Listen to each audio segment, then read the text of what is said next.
केदारनाथ उपचुनाव की तारीख जैसे जैसे नजदीक आ रही है वैसे वैसे उत्तराखंड की सियासत गरमाने लगी है। चुनाव प्रचार में तेजी के साथ ही नेताओं के बीच वार पलटवार भी तेज हो रहा है। देखिए खास रिपोर्ट।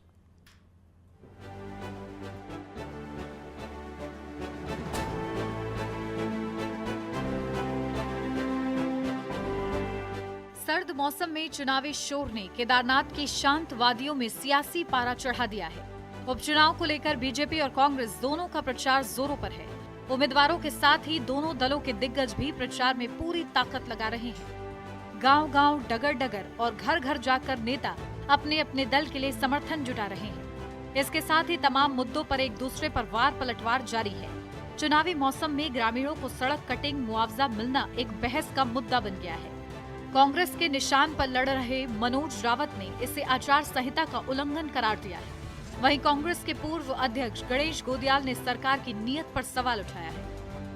कारण है यहाँ पर एनएच जो पुराने रास्ते पर बनाया गया उससे अनुसूचित जाति के जो यहाँ पर कुछ परिवार हैं जो भूमिहीन हैं, लगभग भूमिहीन है या उनको कहेंगे हम मार्जिनल फार्मर हैं, उन किसानों की ज़मीन पहले नीचे ख़त्म कर दी, अलाइनमेंट ख़राब कर दिया रोड का, उससे इनकी लगभग सैकड़ों बीघा ज़मीन ख़त्म हो गई। अब जो इनके एक दो छुट्टे हुए खेत छूटे हुए हैं उन पर सड़क ले जाना चाहते हैं और इनको लालच दिया गया बाकायदा श्रीनगर से और अन्य स्थानों पर जो हमारे इस गांव के लवारा गांव के भाई रह रहे थे उनको फ़ोन करके बुलाया गया कि हम आपको मुआवजा देंगे।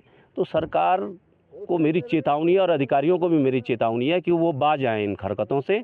केदारनाथ चुनाव को जीतने के लिए उत्तराखंड के मुख्यमंत्री अनैतिकता की किसी हद को पार करने में कोई संकोच नहीं कर रहे हैं, ये सुस्पष्ट हो चुका है।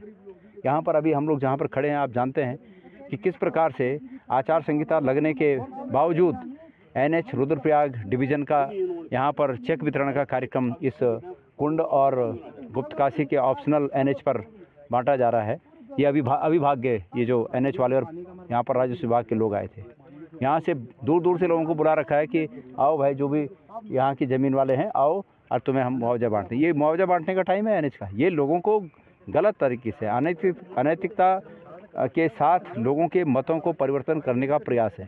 तो यात्रा के शुरुआती दौर से ही कांग्रेस यात्रा को लेकर सरकारी इंतजामात पर सवाल उठाती रही है।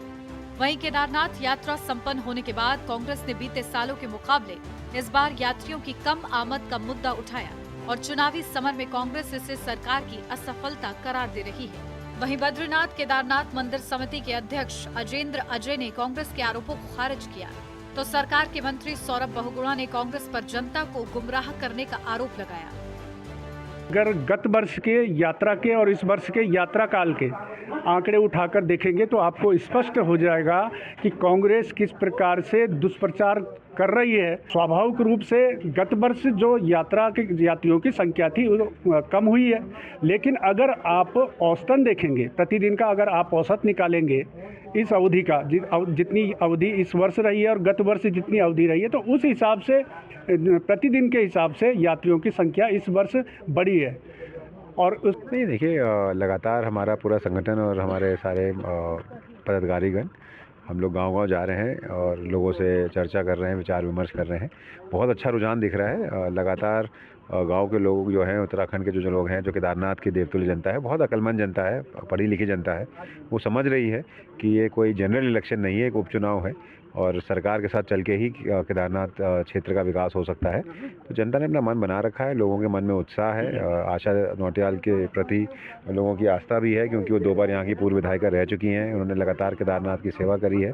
तो लोगों का विश्वास है और नरेंद्र मोदी जी के नेतृत्व को देखते हुए, पुष्कर सिंह धामी जी के कामों को देखते हुए मुझे पूर्ण विश्वास है कि 20 तारीख को केदारनाथ की देवतुल्य जनता भारतीय जनता पार्टी के पक्ष में मतदान करेगी। मंगलौर और बद्रीनाथ उपचुनाव में जीत के बाद कांग्रेस के हौसले बुलंद हैं। उसकी नजर अब केदारनाथ में फतेह हासिल कर चुनावी हैट्रिक पर है। वहीं केदारनाथ सीट बीजेपी के लिए साख का सवाल बन चुकी है।